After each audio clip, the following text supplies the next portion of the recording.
ওহো ঠাকুর ঠাকুর করে চলো, সাবধানে চলো চলো, হয়ে যাবে হয়ে যাবে, চলো।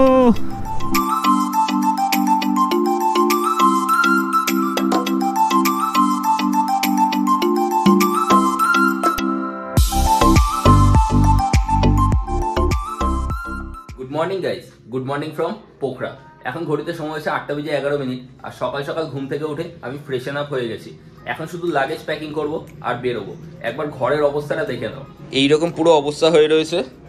এখানে দেখতে পাচ্ছ ব্যাগ রয়েছে, প্যাকিং করব আর তারপরে একবারে রেডি হয়ে যাব। এখানে যে পারমিট অফিস রয়েছে, যেখান থেকে মুক্তিনাথের পারমিট বানানো হয়, সেখানে পারমিট বানাতে কি কি পেপারস লাগছে বা কত কি খরচাপাতি সমস্ত কিছু জানাবো তোমাদের আজকের এই ব্লগে। সেই কারণে বিনা স্কিপ করে ব্লগটা দেখতে থাকো। আর চলো এখন একটু বাইরে যাই, বাইরে গিয়ে একবার দেখিয়ে দিই তোমাদের ফেওয়া লেকের ভিউ। সো গাইস দেখো হোটেলের ব্যালকনি থেকে ভিউটা, এই সামনেই দেখা যাচ্ছে ফেওয়া লেক। পোখরায় অনেক স্পট রয়েছে, সেই সমস্ত কিছু ঘুরবো, বাট আজকের এই ব্লগে তোমাদেরকে দেখাবো মুক্তিনাথের রাস্তা।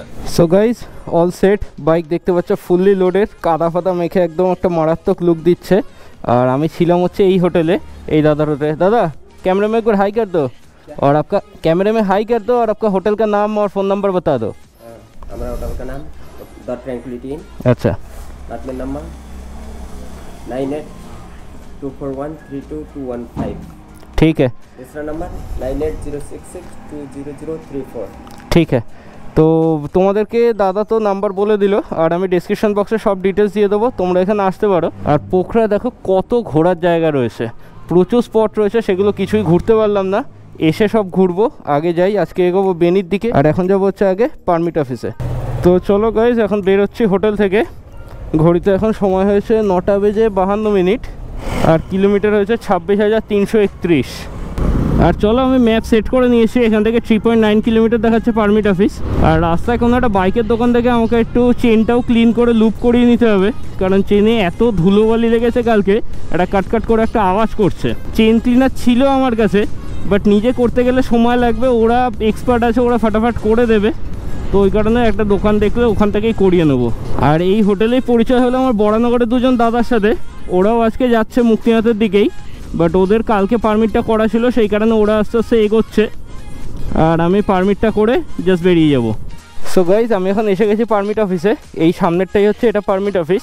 ভেতরে তো মনে হয় ক্যামেরা অ্যালাউ হবে না, যাই ভেতরে কি হচ্ছে আমি বাইরে এসে তোমাদেরকে জানাচ্ছি। সো গাইজ দেখতে পাচ্ছ আমি কিন্তু মুক্তিনাথের পারমিট পেয়ে গেছি, আর এখানে পারমিটের খরচা হলো হচ্ছে নেপালিতে 1000 rupees. Guys are you ready? চলো দেখাই তোমাদের, 1 2 3, just see the view man. সামনেই হচ্ছে, এটার নাম হচ্ছে ফিস্টেল, আর বাঁ দিকেরটা এখন দেখা যাচ্ছে না, হালকা মেঘে ঢেকে গেছে।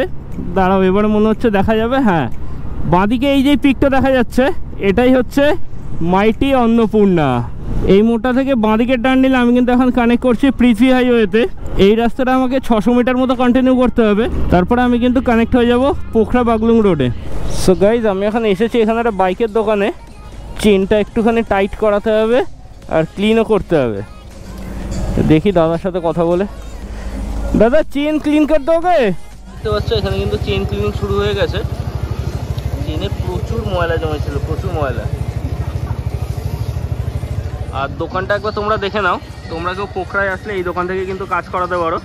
দোকানের নাম হিন্দিতে লেখা রয়েছে পূজারি মোটরসাইকেল, না পূজারি মোটরসাইকেল। সো এখানে গাড়ির কাজ হয়ে গেল, চেন ক্লিন লুপ সবই হয়ে গেছে। আর দাদা মাত্র নেপালিতে 20 টাকা নিল। চলিয়ে ভাইয়া, থ্যাংক ইউ, নিকলতে হয়, বাই। আর চলো এখন এগোতে থাকি, তারপরে রাস্তায় কোথাও একটা খাবার দোকান দেখলে দাঁড়িয়ে একটু ব্রেকফাস্ট করে নেবো, দেন একবারে উঠবো হচ্ছে জমসমের দিকে। এই মোড়টা থেকে আমাকে এখন নিতে হবে রাইট টার্ন, আর এটা কিন্তু পোখরা বুগলিং হাইওয়ে।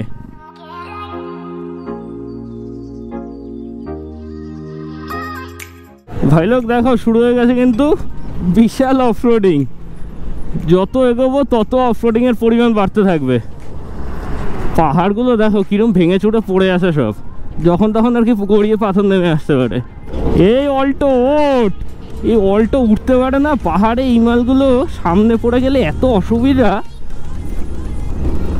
ও হো হো, এটা কি? আরে বাবা রে, পুরো কাদা, চাকা বিশাল স্লিপ কাটছে। যাক, আবার একটু ভালো রাস্তা। ওহো, আগে ব্রেকফাস্টটা করে নিতে হতো। খালি পেটে সকাল সকাল এত নাচানাচি। দেখি আগে গিয়ে কোনো একটা খাবার দোকান দেখলে খেয়ে নেবো, তারপরে আবার লাফাবো এখানে।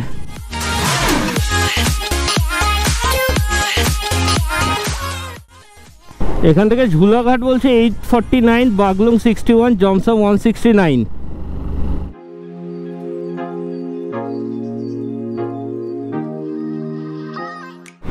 বাঁদিকে এই ভ্যালিটা দেখো কি সুন্দর লাগছে, পুরো গ্রিন ভ্যালি, আর সামনে মাথা উঁচু করে দাঁড়িয়ে রয়েছে এরকম গ্রিন পাহাড়। এই গ্রিন কালারের পাহাড়ের পেছনেই জাস্ট লুকিয়ে রয়েছে পুরো বরফে ঢাকা সাদা পাহাড়। আর এখন যেতে চলেছি আমি কিন্তু সেখানেই।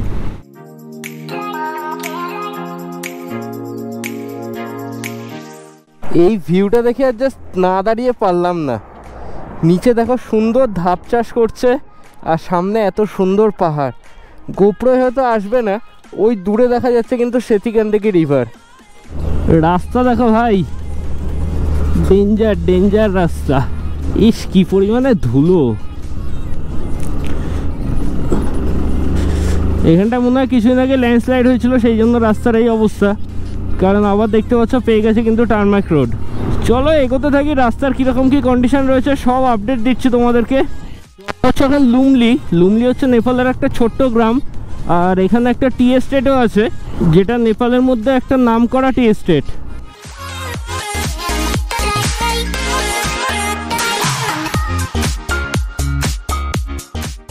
গাইজ, আমি এখন এসে গেছি নয়াপুর বলে একটা জায়গায়, আর এখান থেকে বাগলুংয়ের ডিস্টেন্স বাকি ওই 27 কিলোমিটার মতো। এখানে বাইকটা পার্ক করে দিয়েছি আর দাঁড়িয়েছি এই রেস্টুরেন্টে একটু ব্রেকফাস্ট করতে। এখানে অনেকগুলো রেস্টুরেন্ট রয়েছে, রেস্টুরেন্ট ঠিক না, ছোটো ছোটো ক্যাফে রয়েছে।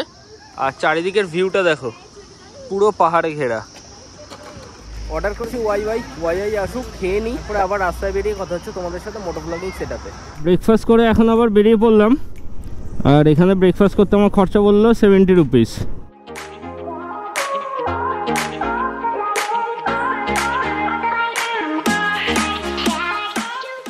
এখানে পাথরগুলো দেখো কিভাবে ঝুলন্ত অবস্থায় রয়েছে, মানে যে কোনো সময় আর কি খুলে পড়ে যেতে পারে।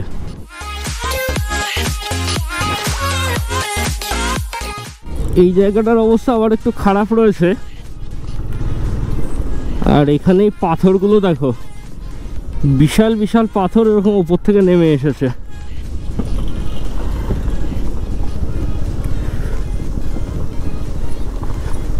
দেখো অবস্থাটা শুধু। ছোট্ট একটা ওয়াটার ক্রসিং, আজকের ফার্স্ট ওয়াটার ক্রসিং। আমি কিন্তু এখন এন্টার করে গেছি খুশমায়, আর খুশমায় রয়েছে একটা সাসপেনশন ব্রিজ, যেটার ওপর দিয়ে শুনেছি বাইকও নাকি চলে যায়। তো দেখি বাগলুং পৌঁছানোর আগে খুশমার এই সাসপেনশন ব্রিজটা ভিজিট করব। আরেকটা ইনফরমেশান তোমাদের দিয়ে রাখি, এখানে রয়েছে বাঞ্জি জাম্পিং, যেটা ওয়ার্ল্ডের মধ্যে সেকেন্ড হাইয়েস্ট বাঞ্জি জাম্পিং। আর খুশমাতেও কিন্তু এখানে পেট্রোল পাম্প রয়েছে, সাথে বাইক সার্ভিসিংয়ের জায়গাও রয়েছে। আচ্ছা, ব্রিজের লোকেশন আমি সেট করে নিলাম, আর এটা হচ্ছে খুশমার পুরো মার্কেট। এখান থেকে আরও 400-500 মিটার এগোনোর পরে আমাকে নিতে হবে লেফটের কোনো একটা রাস্তা। তো চলো এগোতে থাকি, দেখাচ্ছি তোমাদের। কিন্তু দেখতে পেয়ে গেছি সেই সাসপেনশন ব্রিজটা। এখানে প্রচুর অ্যাক্টিভিটি আছে, তো সেসব করবো না, বাঞ্জি জাম্পিং, জিপলাইন কিছুই করবো না। এটা হচ্ছে এখানে টিকিট কাউন্টার। এখানে দেখতে পাচ্ছ সব রেট লিস্ট দেওয়া রয়েছে, আর এটার ভেতরে যাওয়ার জন্য টিকিট কাটতে হবে 500 টাকা, সেটার দাম মানে নেপালিতে 500 টাকা। সেই কারণে আমি আর ভেতরে যাচ্ছি না, এখান থেকেই তোমাদের একটু জুম করে দেখাচ্ছি। এই দেখো, এখানে ওই যে দড়িগুলো করে যে ঝুলছে, ওইটাই হচ্ছে বাঞ্জি জাম্পিংয়ের জায়গা। ওইগুলোই করে সব মানুষ ঝুলছে নিচে। দেখো একজন ওপরে উঠছে, এই দেখো।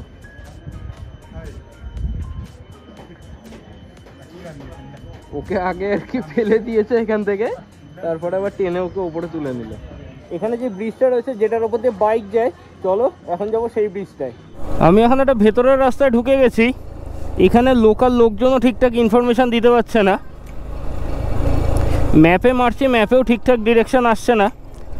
তো একটু খোঁজাখুঁজি করেই আর কি যাওয়ার চেষ্টা করছি, দেখি আদৌ খুঁজে পাই নাকি। ডান দিকে এটা যেটা দেখছো এটা একটা হসপিটাল আছে, এখান থেকে সোজা যেতে হবে, সোজা গিয়ে বাঁদিকে। রাস্তাটা কিছুই না, জাস্ট বাঞ্জি জাম্পিংয়ের যেই সাসপেনশন ব্রিজটা রয়েছে ওখান থেকে সোজা যেই রাস্তাটা নিচের দিকে নেমে আসছে ওটা দিয়ে আসতে হবে, দেন একটা রাইট টার্ন, আর এখান থেকে আবার নিতে হবে আমাকে লেফট টার্ন। তাহলেই মনে হচ্ছে পৌঁছে যাব আমি আমার এক্স্যাক্ট পয়েন্টে। রাস্তাটা দেখো কতটা সুন্দর, এরকম সরু একটা রাস্তা আর দুপাশে এরকম ডিপ ফরেস্ট। এই হচ্ছে সেই সাসপেনশন ব্রিজ, এটার উপর দিয়ে বাইক যায়। বাইকটা এখানে পার্ক করে দিয়েছি, আগে একটু হেঁটে গিয়ে দেখে আসি।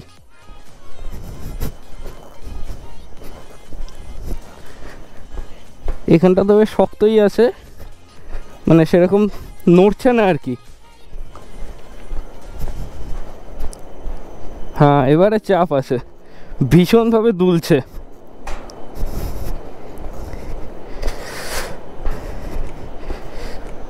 ওফ জায়গাটা দেখো গাইস, সুপার সুপার। বাট এখান দিয়ে বাইক নিয়ে যাওয়াটা একটু রিস্কের ব্যাপার। নিচ দিয়ে এটা কি নদী দেখি, দাদাকে জিজ্ঞাসা করি। ভাইয়া কনসা নদী হ্যাঁ? কালীগंडकी रिवर। ঠিক আছে, থ্যাংক ইউ। দেখো ওই দিক থেকে একটা বাইক আসছে, আগে উঠে যাই। দেখো বাইকটা কিন্তু স্মুথলি চলে আসলো, এটা এখানেরই লোক, ওই কারণে ওনার মনে হয় কোনো অসুবিধা হলো না। পুরো সামনের চাকাটা এরকম উঠে গেছিলো বাইকটার। মাঝখানটা পর্যন্ত যাওয়ার পরে মনে হচ্ছে ভয় লাগবে, দেখা যাক, এসছি যখন ট্রাই তো করবোই। পরপর দেখতে পাচ্ছ বাইকগুলো কিন্তু চলে আসছে, আর এখন এই দাদা যাবে স্কুটার নিয়ে। আগে দাদা যাক, আমি একটু দেখে নিই, তারপরে আমি এগোবো। সো গাইস চলো যাওয়া যাক এবার সাসপেনশন ব্রিজে। লাইফের ফার্স্ট টাইম এরকম এক্সপিরিয়েন্স করছি। এই স্কুটারটা উঠে যাক, তারপরে এগোবো।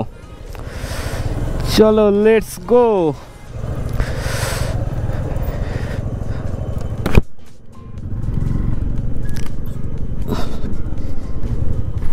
ইয়েস, নেমে গেছি। স্মুথলি এগোচ্ছি, এখন পর্যন্ত কোনো অসুবিধা নেই, শুধু দাঁড়াতে না হলেই হলো। আর সাইডে তাকাতে পারছি না, সাইডে তাকালে বেশ ভয় লাগছে। ওহো ঠাকুর ঠাকুর করে চলো, সাবধানে চলো, চলো হয়ে যাবে, হয়ে যাবে, চলো। ইয়েস, আরেকটু, আরেকটু, চলো হয়ে এসছে। সামনে মহিলাটার জন্য আবার না অসুবিধা হয়, এখানে দাঁড়াতে হলেই অবস্থা খারাপ হয়ে যাবে। ব্যাস,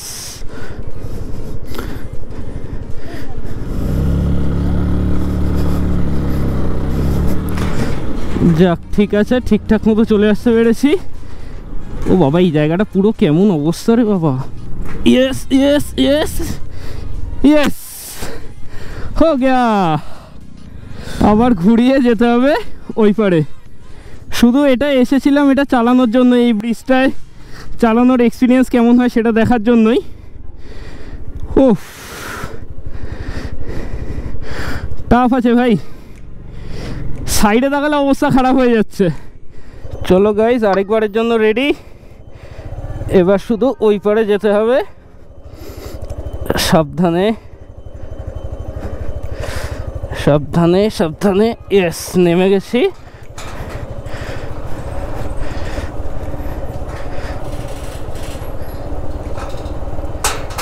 আরে বাবা রে, চাকা পুরো স্কিড করছে এখানে। চাকা ভালো মতো স্কিড করছে, একটু ব্রেক মারা যাচ্ছে না। আর এখন ব্রিজটার জন্য একটু বেশি কাঁপছে মনে হচ্ছে, একটু আস্তে আস্তে চালাই। পা নামাতে পারছি না, পা নামালে আরও ভয় লাগছে। ও ভাই, কি এক্সপিরিয়েন্স! শুধু সেফলি ওই পারে চলে গেলেই হলো। এবার হাত কাঁপছে হালকা হালকা মাঝে মধ্যে, এই যে লোক আসছে সেটাই কাঁপছে, আর হ্যান্ডেল পুরো কেঁপে যাচ্ছে, হ্যান্ডেল কাঁপছে কাকা। উপস উপস উপস উপস উপস, দেখো পুরো মাঝখানটায় দাঁড়িয়ে গেছে। এক মিনিট রুকিয়ে अंकल, नहीं जाएगा? हाँ जाइए।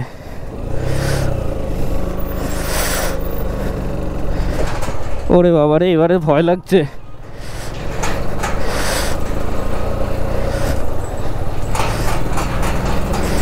ভয় লাগছে, ভয় লাগছে। এই লোকজন যখন চলে আসছে তখন বেশি ভয় লাগছে। যাইয়ে লোকজনের জন্য দেখো ওখানে কতজন মিলে ওখানে দাঁড়িয়ে রয়েছে।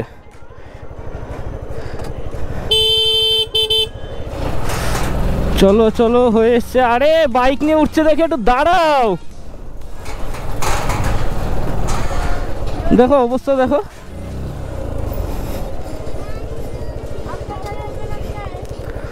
Let's ride with Mayukh. Thank you. এই জায়গাটা ওঠার জায়গাটায় তখন পিক আপ মারতে হবে। আর এরা, আরে এই কি বুদ্ধি রে বাবা লোকজনের। এখানটা এতটা এরকম উঠতে হচ্ছে, তার মধ্যে লোকগুলো তখন নামছে। ওফ, লাইফ টাইম এক্সপিরিয়েন্স। এবারে জল খেয়ে নিই, তারপরে আবার ওপরের দিকে উঠবো।